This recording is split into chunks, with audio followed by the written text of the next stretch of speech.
Oke, langsung aja nih ya, kita mulai.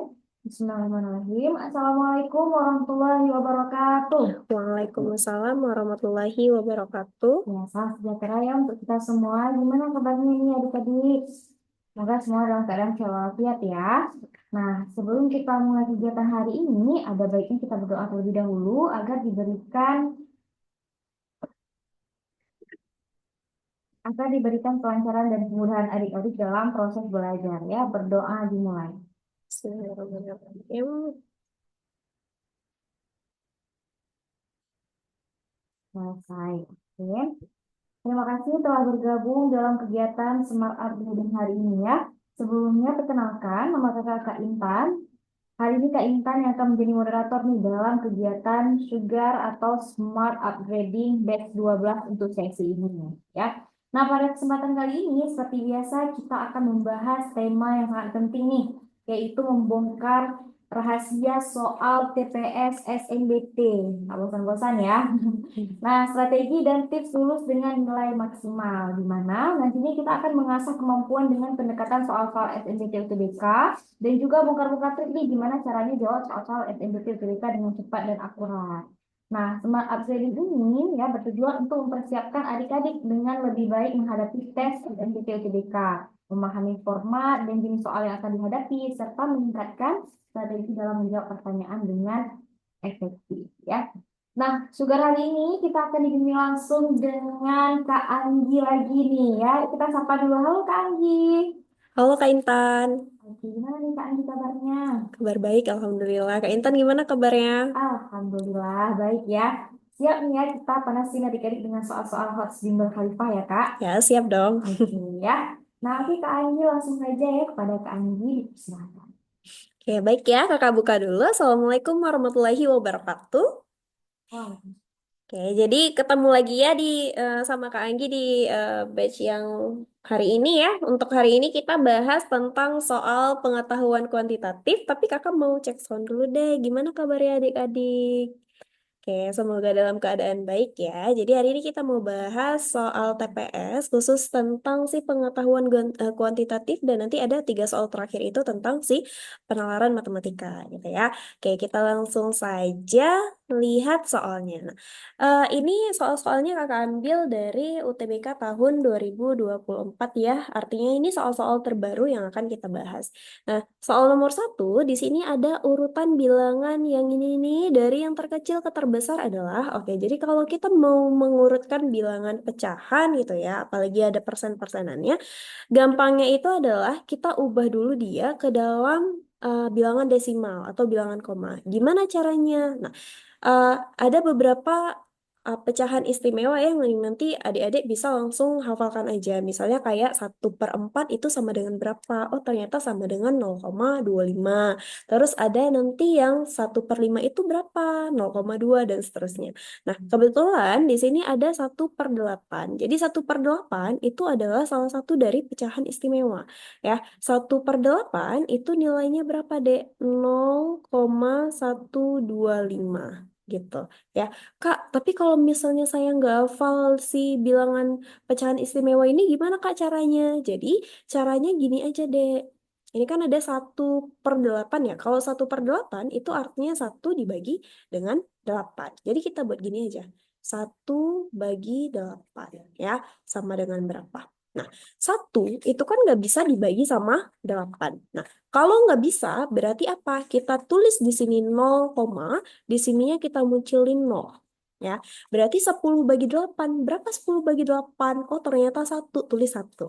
Terus 1 kali 8, 8. Terus dikurangin gitu ya. Kayak pembagian biasa. 10 kurang 8 hasilnya 2. Ternyata 2 itu tidak bisa dibagi 8. Nah, karena kita sudah taruh tadi di sininya itu koma, berarti di sini tinggal kita munculin si nolnya saja. Ya, 0 gitu. Tar. Nah, gitu ya. Sekarang 20/8. Yang mendekati itu siapa? Oh, 8 kali 2. Berarti di sini hasilnya 2. Tuh ya, 2 kali 8 berapa? 16, kurangin lagi 4, sudah ada koma, taruh 0 saja, 40 bagi 8, 5. Berarti apa? Hasilnya 0,125, seperti itu. Ya, kemudian yang ini sudah dalam desimal memang ya, dan selanjutnya kita cari nih untuk yang si 3/5. Caranya tetap sama ya, yang si pembilangnya di dalam, nah, yang si penyebutnya di luar kita taruh ya. Nah, gitu. Ya, sama dengan apa nih? 3 nggak bisa bagi 25, berarti buat di sini 0, taruh 0 di sininya.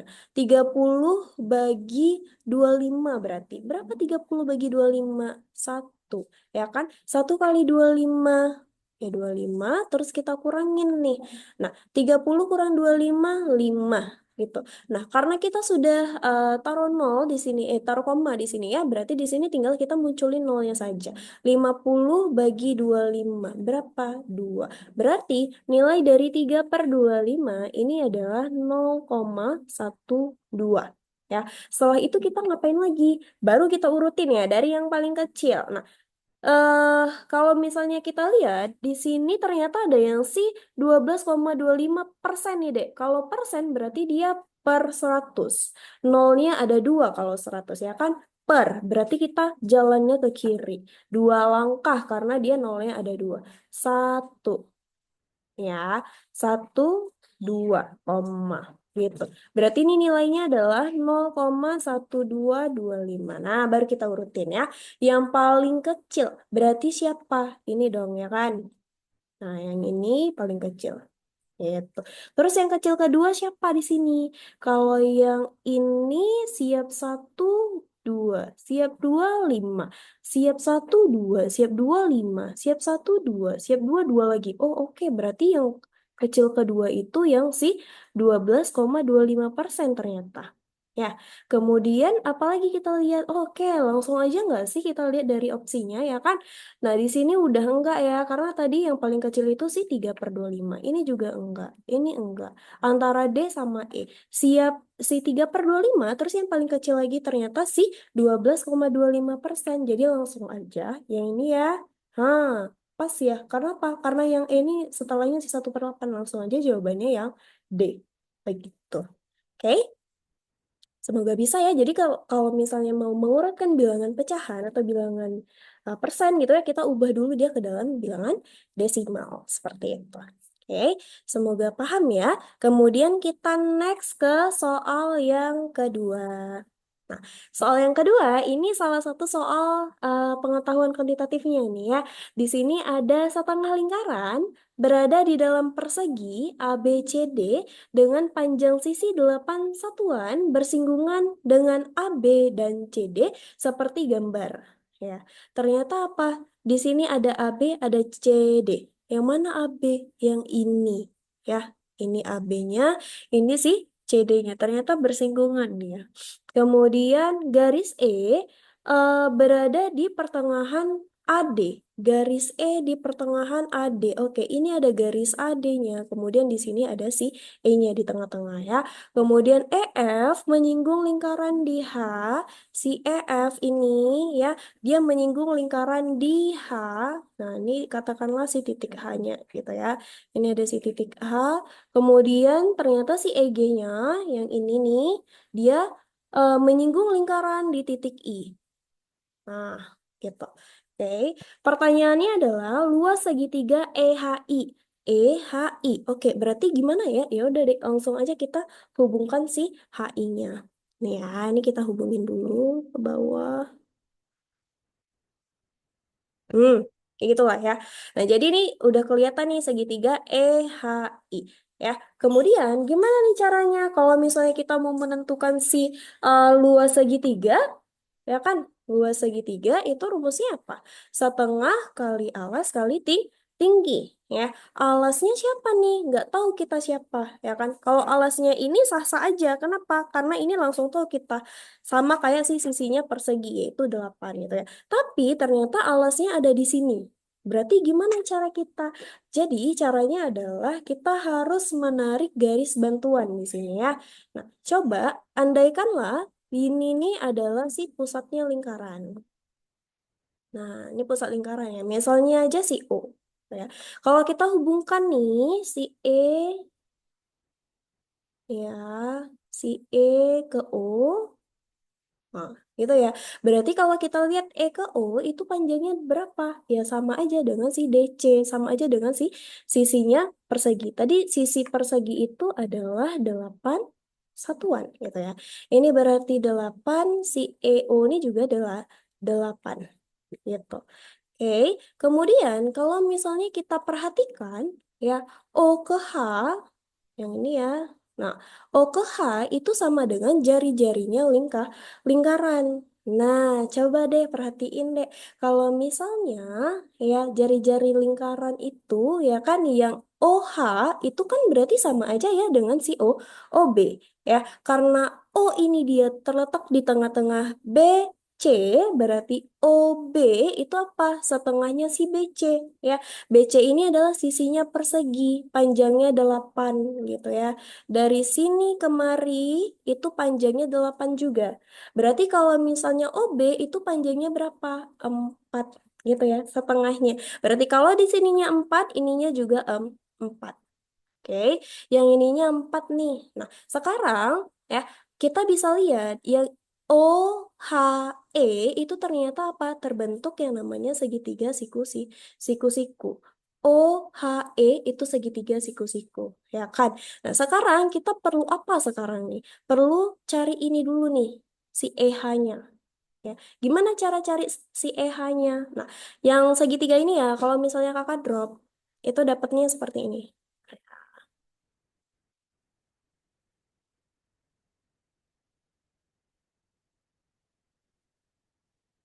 Nah, kayak gitu lah ya. Nah, ini siku-sikunya di sini ya. Kemudian ininya kan berarti alasnya ya. Ini 4. Kemudian yang ininya itu 8. Nah, berarti kalau kita mau cari si EH, itu caranya gimana? Sama aja kayak cari sisi miringnya. Kalau kita mau cari sisi miring berarti apa? Ini sama dengan si akar jumlah kuadrat kedua ini. Berarti 8 kuadrat nanti ditambah dengan ditambah sorry ya, di sini kan sisi siku-sikunya ya, sudut siku-sikunya ya, kalau di depan sudut siku-siku apa nih namanya, sisi miring. Berarti sorry ya, ini 8-nya ada di bagian sisi miring, jadi kita cari yang ininya nih, si EH-nya gitu ya, ini EH-nya. Berarti kalau kita mau cari sisi lain diketahui sisi miring, caranya gimana? Sisi miring dikurangi dengan sisi yang lain. Jadi nanti ini kita hapus dulu. Jadi nanti caranya adalah 8 kuadrat ya sisi miring kita kurangin dengan 4 kuadrat gitu. Berarti apa nih? 64 dikurangin 30, sorry, 4 kuadrat berapa? 16 ya. Berarti sama dengan akar 4 kurang 6. Ini 8 ya, ini jadi 5, 5 kurang 1, 4. Akar 48. Akar 48 kan bisa dikecilin ya, jadinya apa? Akar 16 kali 3 sama dengan 4 akar 4 akar 3. Nah, yang ininya ternyata 4 akar 3 ya. Nah, sekarang kita perlunya apa? Perlunya yang ini nih, si alasnya ini berapa kira-kira ya. Jadi, untuk cari yang si alasnya ini, kita perlu apa di sini? Perlu sudut ini dulu. Nah, gitu. Gimana cara cari sudut ini? Sudut ini ya, caranya itu bisa kita dapat dengan cara perhatiin segitiga yang ini tadi. Ya, tetap sama, perhatikan segitiga yang ini. Kemudian kita mau cari yang ininya nih. Ya, mau cari si ininya. Berarti kita perlu apa nih sekarang? Perlu yang namanya di sini ya, kita bisa lihat di sini juga namanya segitiga siku-siku. Kemudian di sini ada sudut gitu ya. Berarti ini dulu nih kita cari sudutnya kira-kira berapa. Ya, kalau misalnya kita lihat di sini nih ada sudut ya. Kita nggak tahu nih sudutnya nih sudut berapa, dan sudut ini tuh terpaut dengan sisi depan dan sisi nih miring. Kalau depan miring itu pakai apa? Pakai sin. Ya, berarti sin A misalnya ya. Sin A itu sama dengan sisi depannya kita dapat 4 akar 3, kemudian diperkan dengan sisi miringnya 8. Berarti sama dengan coret-coret ini 2, dapatnya 1/2 akar 3. 1/2 akar 3 itu sama dengan berapa? 60 derajat. Berarti deh, yang ininya tuh 60 derajat. Oke, nah sekarang cari yang ininya nih. Ya, memang dia banyak kali dibongkar ininya ya. Nah, jadi kalau yang ininya berarti kita fokusnya cari di bagian segitiga ini saja. Ntar ya, kakak drop aja. Di sininya 60, kemudian ininya sudut siku-siku ya 90 derajat, di sininya ada si 4. Dah, sekarang kita mau cari yang ininya nih. Yang ininya berapa supaya kita tahu nanti alasnya itu berapa keseluruhannya ya. Berarti sama dengan apa? Sama dengan kita bisa lihat ya ada dua sudut diketahui dan ada dua sisi yang satunya lagi kita mau cari siapa gitu ya. Jadi apa? Kita bisa pakai yang namanya aturan sinus gitu ya. Apa rumus aturan sinus, Dek? A per sin A sama dengan B per sin B ya. A-nya nih, yang ini nih misalnya ya, kita nggak tahu siapa. Buat aja lah si A ya, per sin A-nya, berarti yang ininya.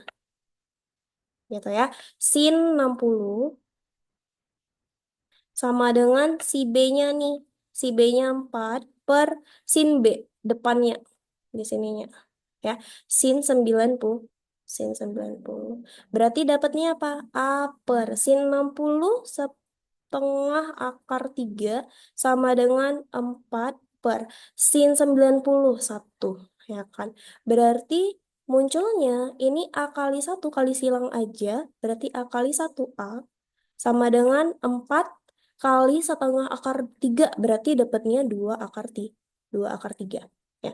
Berarti yang ini ternyata panjangnya 2 akar 3. Kalau kita lihat secara keseluruhan, alasnya nih ya, alasnya ini berarti apa? Totalnya. Total alasnya berarti di sini adalah 4 akar 3. Kayak tinggal dijumlahin aja 2 akar 3 tambah 2 akar 3. Ya. Nah, sekarang kita udah dapat alas, perlu apa? Perlu si tingginya. Tingginya tuh yang ini nih. Nah, gimana ya cara cari tinggi? Kita sudah tahu dia, sudah tahu dia. Ya udah, tetap sama pakai yang namanya Pitagoras. Ya, gimana dek? Di sini siku-siku berarti yang ininya jadi sisi miring. Ingat sisi miring dikurangin sisi yang lain kalau kita mau cari yang ininya nih.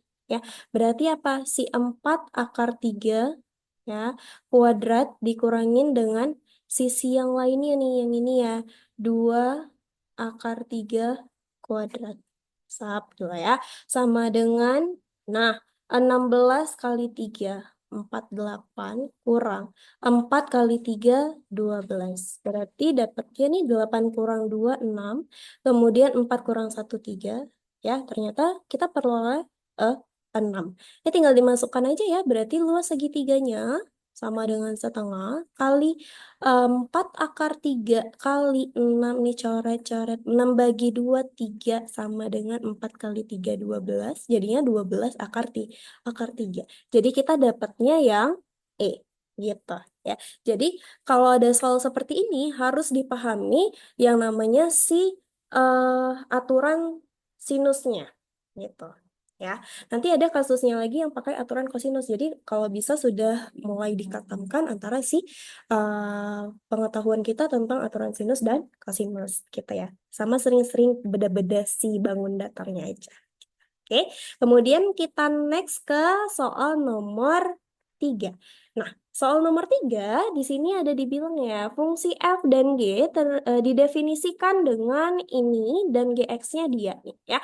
Berdasarkan informasi di atas, tentukan jawaban benar atau salah pada setiap pernyataan berikut. Oke, yang pertama kita mau buktikan bahwasanya G2 itu sama dengan si F2.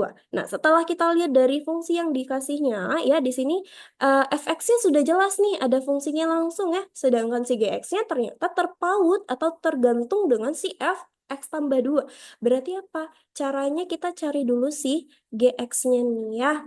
Gx itu sama dengan fx tambah 2. Dah, sekarang f-nya, fungsi f itu siapa? Si yang ini ya kan? Kalau di dalam kurungnya X, berarti di sininya X. Kalau lah seandainya di dalam kurungnya ini si X plus 2. Berarti apa? Setiap ketemu X digantiin dengan X plus 2. Berarti kita bisa buat Ya, yang ini gantiin aja deh dengan si X plus 2. Jadinya X plus 2, ya. Kemudian dikurang 3, ya, ikutin di sininya aja. Kuadrat, kemudian tambah 5.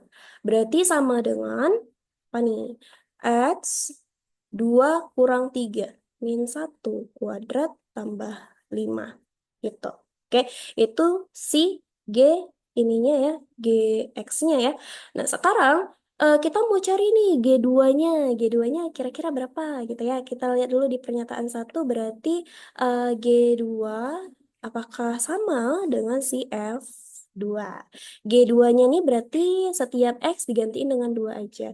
Jadinya 2 kurang 1 kuadrat tambah 5. Sama nggak sih dengan yang ini ya? F-nya nih kita ganti dengan 2 si X-nya. Berarti 2 kurang 3 kuadrat tambah 5. 2 kurang satu ya. Satu kuadrat satu. Satu tambah 5 6. Ini 2 kurang 3 minus satu. Min satu kuadrat berarti satu. Satu tambah 5 6. Oke, benar ya berarti ya. Sama dengan. Jadi jawabannya yang benar gitu. Oke, kemudian kita lihat di pernyataan yang kedua. Jadi pernyataan kedua, grafik fungsi f dapat diperoleh dari pergeseran fungsi g dua satuan ke kanan. Nah, jadi kalau dia main gesernya itu ke kanan atau ke kiri, berarti yang kita lihat itu adalah di bagian puncaknya saja gitu ya. Nah, Kak, apa maksudnya Kak? Kok puncaknya aja gitu ya? Nah, kalau kita lihat di sini deh, misalnya nih ya, kita jabarin, berarti dapatnya apa nih ya? X kuadrat, kemudian 2 kali X kali min satu kan dapatnya min 2X gitu ya. Kemudian min satu dikuadratin plus satu tambah 5. Berarti dapatnya apa nih? X kuadrat min 2X plus 6. Itu fungsinya gitu kan. Berarti apa? Dia terbentuk yang namanya fungsi kuadrat. Kalau fungsi kuadrat, gambarnya itu dia seperti ini. Nah, jadi dia punya puncak. Ini yang kakak maksud dengan puncaknya, gitu ya. Jadi kalau kita mau geser ke kanan, ke kiri, gitu ya, berarti apa? Kita mainkan si yang namanya XP-nya aja. Bagian titik puncak, cuman bagian absisnya aja, X-nya aja, gitu ya. Berarti apa? Tinggal kita cari XP-nya, gitu. Kalau kita lihat dari fungsi G, ya, XP-nya berarti apa rumusnya? Masukkan dulu. Min B per 2A. Tuh ya. Berarti sama dengan siapa? Kita lihat dulu untuk si fungsi G-nya. Nah, yang ini kan nggak ada angka ya. Sebenarnya ada. Angkanya tuh satu. Berarti satu ini dia sebagai si A-nya. Kemudian minus 2-nya sebagai si B. Sedangkan 6 ini si C. Berarti masukin aja. Kalau misalnya si ininya min ya. B-nya itu siapa nih? Min 2. Oke, diperin dengan 2 kali A-nya. A-nya 1. Nah, berarti nanti negatif negatif kali negatif 2 kan 2 ya. 2 bagi 2 sah 1. Oke. Jadi nanti si XP-nya dari si G itu adalah sah 1. Sekarang kita lihat di fungsi F-nya nih. Ya, fungsi F-nya berarti kita tetap sama melihat si XP-nya saja, X puncaknya gitu ya. Rumusnya tetap sama, min B per 2A. Nah, sekarang ini ya, berarti kayak mana ceritanya? Jabarin dulu gitu ya. Gimana cara kita jabarkannya? Di sini aja ya kakak tulisnya. Berarti D ini nggak usah susah-susah, gerakkan dari sini dulu. X-nya dikuadratin dulu, berarti X kuadrat. Dah, habis itu karena dia pangkat 2 ya, jadi cara ini adalah khusus untuk yang dipangkatin 2 aja. Duanya nih dikali ke X, kemudian dikaliin dengan negatif 3. 2 kali X, 2X, 2X kali negatif 3, berarti negatif 6X. Gitu kan? Kemudian terakhir si min 3-nya dikuadratin. Berarti dapatnya plus 9. Nah, sekarang di sini ada tambah 5-nya lagi ya. Oke, berarti nanti dapat persamaan kuadratnya itu X kuadrat min 6X 9 tambah 5 14. Like that. Oke. Nah, sekarang tinggal kita masukkan ke rumusnya saja. Berarti min B-nya negatif 6 ya. Per 2 kali A-nya 1 sama dengan negatif kali negatif 6 6 6 bagi 2 3. Nah, gitu. Oke, nah sekarang kalau misalnya kita lihat 1 ke 3 tuh jaraknya berapa? Lompat berapa dia? Lompat 2 ya kan? Berarti apa? Udah pas nih. Ternyata dia digesernya 2 satuan ke kanan ya kan? Kalau kita lihat di garis kayak gitu. Ini 1, ini si 3. Berarti kalau 1 ke 3 kan melewati si 2 ya. Nah 1, 2. Jalannya kemana? Kanan gitu ya. Jadi yang ini juga benar. Oke. Nah, sekarang kita lihat di pernyataan yang ketiga. Oke, pernyataan ketiga, grafik fungsi f memotong garis x sama dengan 0 di titik 0,14. Oke, f, x-nya tuh sama dengan 0, berarti fokusnya di bagian fungsi f aja. Ya, fungsi f ternyata tadi kita dapatnya apa? X kuadrat kurang 6x tambah 14. Kalaulah kita nih masukkan si x-nya itu sama dengan 0, berarti sama dengan apa nih? Ini 0 ya? Nah, kurang. Ini juga 0 kali 6 kan 0 ya? Tambah 14. Pas ya, dapatnya 14. Oke, berarti dia juga benar. Pasangannya itu 0, nih 0-nya si X, 14-nya si ininya ya, fx-nya. Gitu. Oke, jadi ketiga-tiga pernyataannya ini ternyata benar. Gitu. Oke, ada pertanyaan sampai di sini? Tidak ada, kalau tidak ada, kakak lanjutkan saja ya. Nomor 4. Nah, nomor 4 nggak usah susah-susah. Ini gampang. Jangan berpikir ribet. Jika C lebih dari 1 kurang dari 3, maka semua nilai X yang memenuhi pertidaksamaan ini adalah oke. Berarti apa, Dek? Dia nih main interval, main batasan gitu kan. Nah, caranya gimana? Kalau yang atas nih udah valid ya, ada angka-angkanya semua ya, ada persamaan aman lah ya. Ini ada variabel memang variabel si X gitu ya. Kemudian yang bagian bawahnya nih ya ada agak bermasalah nih si C-nya nih. Walaupun C-nya udah dikasih rentang antara 1 dan 3-nya kayak gitu kan. Nah, jadi kita fokusnya di bagian yang clear aja, yang jelas aja ya. Ini kalau misalnya kita lihat ya, ini tuh kan dalam bentuk kurung-kurung gini ya. Biasanya kan kita dapat yang kayak gini ini dari mana? Dari cara pemfaktoran gitu kan. Berarti dari sini kita bisa tentukan pembuat nol dari si X-nya saja. Ya, kira-kira siapa? Hmm. Yang pertama, angkanya itu kan ternyata ada si 3 kurang kurang X. Yang ini ya. Jadi kita buat sama dengan 0 karena kita mau cari pembuat 0. Oke, berarti kalau X yang kita pindah kemari ya, berarti X-nya sama dengan 3. Oke, X-nya sama dengan 3, kemudian yang satu lagi, X plus 2 sama dengan 0, jadi X-nya sama dengan negatif 2. Berarti kita dapat X-nya negatif 2 dan 3. Nah, karena Eh, ini ya, karena C itu terletak di antara 1 dan 3, berarti dia ini main di daerah yang negatif. Daerah negatif. Kenapa Kak kok bisa daerah negatif? Biasanya kan kalau misalnya kita buat apa namanya garis bilangan ya, di sini kan angka kita ada negatif 2 ya, kemudian ada angka 3 ya. Nah, yang bagian tengah-tengah ini, ya, bagian tengah-tengah nih, nah, biasanya itu adalah daerah negatif, nanti ininya adalah daerah yang positif. Tengah itu selalu negatif. Ingat, ya. Jadi langsung saja berarti apa? Ya udah, karena kita udah clear ya, angkanya itu dapatnya X-nya itu negatif 2 dan 3 dan kita ambil daerah yang negatif, berarti apa? Nilai X itu terletak ya langsung saja nih di antara negatif 2 dan si 3. Jadi jawabannya langsung si E. Gitu. Oke, bisa. Semoga bisa ya. Jadi kayak gitu aja caranya ya. Oke, sekarang kita lihat di bagian yang nomor 5.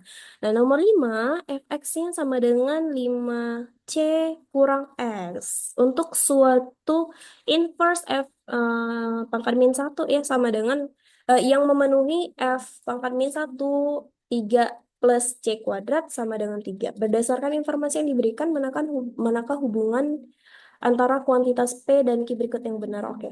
P-nya ini adalah si C. Berarti apa nih? Cari nih si C-nya. Baru kita bisa tentuin hubungannya ya. Nah, ingat deh kalau misalnya ada apa ya, ada bentuk-bentuk inverse kayak gini, ini namanya inverse ya. Itu tinggal kita balik aja susunannya. Di sini kan awalnya kan f inverse 3 plus c kuadrat sama dengan 3 ya. Berarti kalau kita mau hilangin inverse-nya, 3 nih berarti kita masukkan dia ke dalam kurung ya. Ininya keluarin, berarti f3 sama dengan 3 tambah c kuadrat gitu. Oke, ya sama dengan siapa nih? Oh, F3 berarti kita mainnya di bagian Fx, kemudian kita masukkan si X-nya itu sama dengan 3. Masukkan kemari. Ya, X-nya ini diganti dengan 3. Berarti gimana? Dapatnya ini 5C min, min 3. Oke. Nah, dari pernyataan ini berarti kita dapat kesimpulan bahwa 3 tambah C kuadrat itu sama dengan 5C kurang 3. Terus C kuadratnya nih ya, kalau udah ada ngomongin satu variabel, terus di sini ada si kuadrat-kuadratnya, berarti ini namanya persamaan kuadrat. Langsung saja yang sebelah sini kita jadikan 0. Ya, ingat kalau udah muncul persamaan kuadrat, yang sebelah sininya langsung dijadikan 0 saja. Jadi ya nanti C kuadrat, 5C-nya kita masukkan kemari ya, pindah kemari ya. Berarti kurang 5C, ya. Kemudian di sini ada plus 3-nya, min 3 pindah juga, jadi plus 3 juga, sama dengan 0. Dapatnya C kuadrat min 5C tambah 6 sama dengan 0. Oke, kalau udah kayak gini ceritanya kayak mana nih? Ya udah ya kan, tinggal di faktorin. C, C. Cari bilangan yang kalau kita kali hasilnya itu 6. Tapi kalau misalnya kita tambah, hasilnya itu negatif 5. Berarti kayak mana ceritanya? Langsung aja ya, berapa kali berapa hasilnya 6. Terus kalau dijumlahin tuh negatif 5. Oh ya udah berarti apa? Min 2 dan min 3. Berarti C-nya sama dengan 2 atau C sama dengan 3. Ya, berarti C-nya 2 dan C3 nih. Pasti kurang dari 4 ya kan? Dua-duanya kurang dari 4. Jadi jawabannya yang B. Begitu.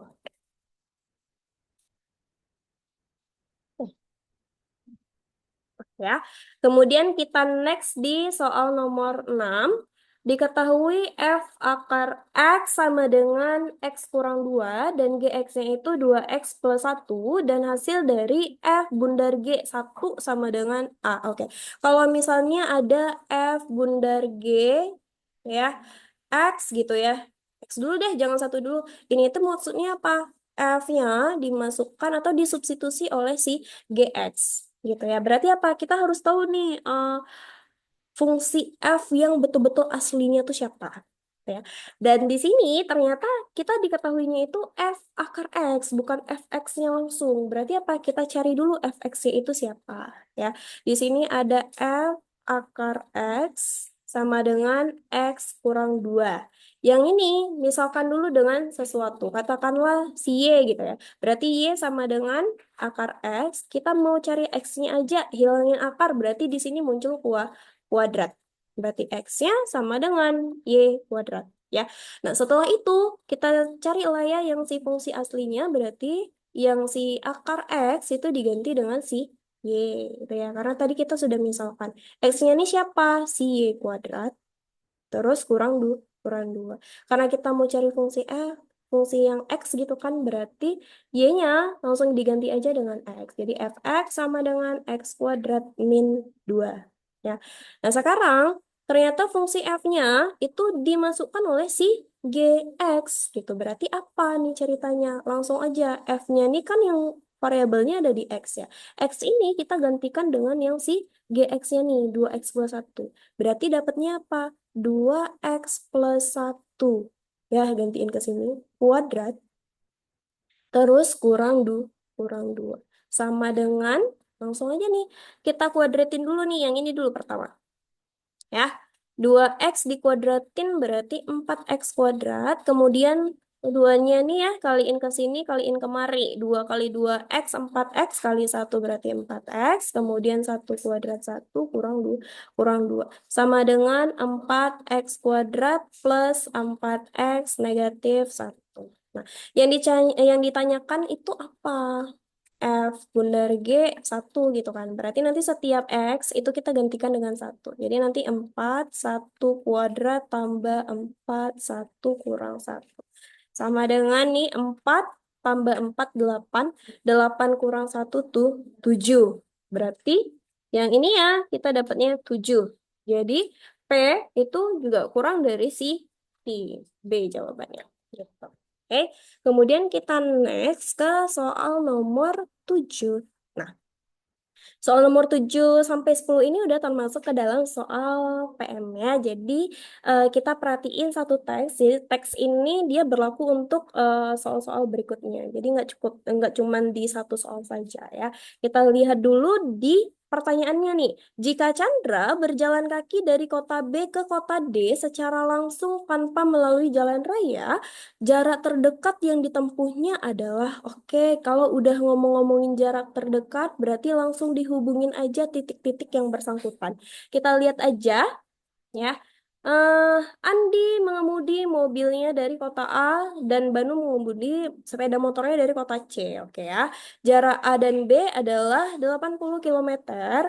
Untuk mencapai suatu kota dari kota lainnya, setiap kendaraan harus menggunakan jalan raya seperti pada gambar. Oke, laju mobil Andi ternyata 40 kilometer per jam. Ini kecepatannya. Ya, dan laju sepeda motor Banu itu 50 kilometer per jam. Oke. Nah, by the way, tadi jarak antara si A dan B, nah yang ini ya, itu adalah 80 kilometer. A ke B itu 80 kilometer. Ya. Dari ini sampai sini itu jaraknya 80 kilometer. Nah, karena kita ada berapa kotak nih ya? Satu, dua, tiga, empat. Berarti per ininya, per sisi kotaknya. Itu tinggal kita bagi si 80 dengan 4 aja gitu kan. 80 bagi 4, 20. 20. Berarti per ininya itu 20. Ini 20, ini 20, ini 20. Ya. By the way, si Chandra jalan kaki ini tadi. Kalau dia jalan kaki, terus dia nggak lewat jalan raya, berarti langsung dihubungin si B dan si D-nya aja. Nih, B sama D langsung kita hubungin. Sat, gitu ya.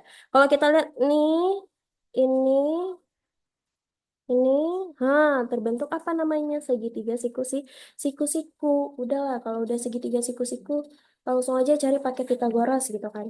Nah, sisi apa nih yang kita cari? Kok BD ini? Sisi miring. Jadi kalau sisi miring atau si BD-nya itu sama dengan apa? Jumlah dari kuadrat yang lain. Jadi nanti ininya totalnya kan berarti 40 kuadrat gitu ya. 40 kuadrat ditambahin dengan si yang ininya nih, sama ya 20 kuadrat ya, karena dia persegi. 20 kuadrat berarti sama dengan akar 1600 tambah 400 ya, sama dengan akar 2000. Berarti sama dengan, ini kita ambil 02-nya, kita keluarin dari akar, berarti dapatnya 10 akar 20, itu sama dengan apa? 10 akar 4 kali 5 gitu kan. Munculin bilangan kuadratnya kalau dia tidak bisa diakarkan ya. Akar 4 berapa? 2. Berarti jadinya 10 kali 2 akar 5. Hasilnya 20 akar 5. Gitu. Jadi jawabannya yang C. Oke. Next, kita lanjut ke soal nomor 8. Nah, soal nomor 8, teksnya tetap sama ya, Dek. Jadi per kota itu nilainya 20 nih. Ingat ya, per kota itu 20. Kemudian kita lihat jika Banu berangkat dari kota C ke kota A dengan terlebih dahulu melewati kota B. Oke, dia berangkat dari C nih. C, terus dia mau ke A. Tapi dia lewat si B nih ya. Oke. Menggunakan motor yang waktu tersingkat. Oke, kalau kita gunain motor kan berarti kita melewati jalan raya gitu kan. Jadi yang garis-garis ini maksud dia jalan rayanya. Berarti kita lewat dari sini dulu ya, ke bawah. Terus kita lewat ke B dulu, nasib. Baru terakhir kita jalan ke si A-nya. Oh ini ya, kita hubungin dulu. Nah, gitulah ya. Jadi lewatnya dari C dulu ke B terus ke A-nya. Oke, nah sekarang tinggal kita lihat saja kalau misalnya ditanya waktunya, terus ada siapanya, ada si Banunya, Banunya ini ada kecepatannya, terus ada jaraknya. Berarti apa nih? Eh jarak kecepatan waktu gitu kan. Nah, kalau ditanya waktu berarti gimana? Ingat aja ya Bapak Presiden kita yang kemarin ya, Bapak Jokowi. Kalau ditanya waktu berarti waktu itu sama dengan J per K. Oke, berarti ini sama dengan apa? Jaraknya nih berapa? Kita hitung dulu deh. Ya, ini 1, 2, 3, 4, 5, 6, 7, 8. Ya, berarti 8. Per itunya, per si garisnya ini sisinya itu 20. Berarti 8 kali 20, 160. 160. Jadi jaraknya 160 per si kecepatannya. Kecepatannya berapa? 50. 50. Oke. Nih coret-coret ya. Kemudian dimintanya dalam menit nih. Kalau di dalam menit, ini kan dalam jam ya. Berarti tinggal dikali dengan 60. 60. Terus 60 bagi 5 kan 12 ya. Tinggal kita kali aja 12 kali 16. 12 kali 16 ini 12, 6, 7, 2, 1. Berarti 192. 192. Jawabannya yang C. Gitu. Oke. Kemudian kita next ke soal nomor 9. Semoga paham ya soalnya. Kemudian yang ini, nah itu sama-sama aja ya. Jika Andi berangkat dari kota A menuju kota D dengan terlebih dahulu melewati kota E dan kota C, dia mau dari A, ya dia mau dari si A nih ke si D. Tapi dia mau lewat dari si E sama C nih, mau jalan-jalan dulu dia baru ke si D gitu ya. Waktu tersingkat yang diperluin Andi itu berapa menit? Oke, kita cari dulu ya jalan yang paling singkatnya itu kira-kira kayak mana nih? Kalau dia harus lewat E sama C.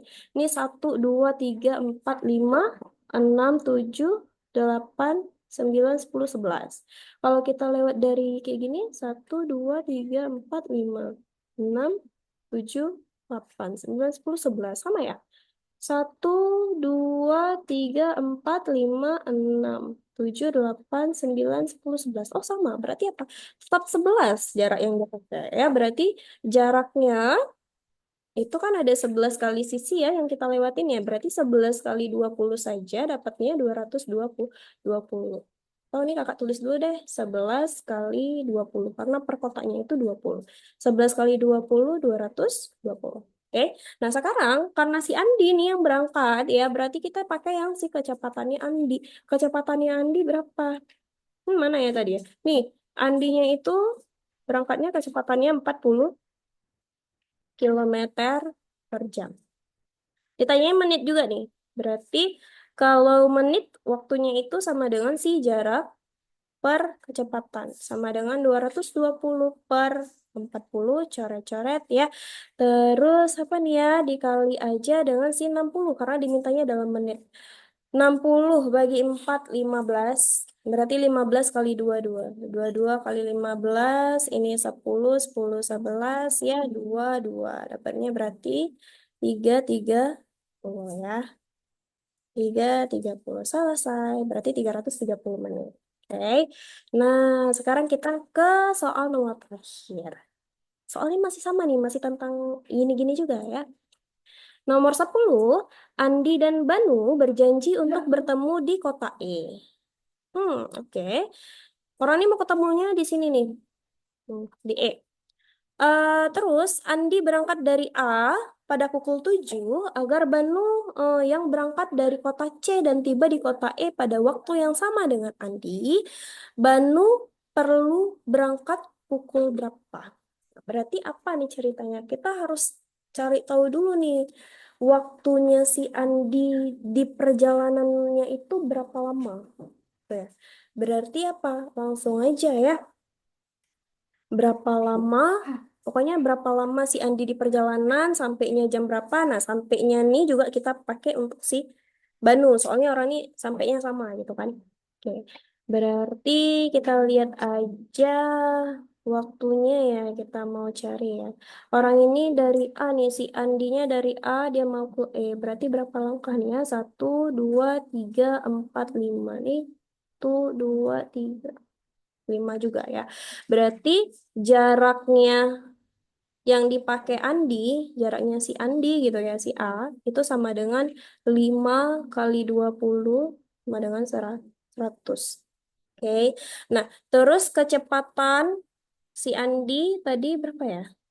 40 km/jam. Berarti waktunya dia itu sama dengan 100 ya, jaraknya dibagi dengan kecepatannya 40, serap-serap, berarti 10/4. Kali 60 aja ya, berarti dapatnya 60 bagi 4 kan 15 ya. 15 kali 10, 150.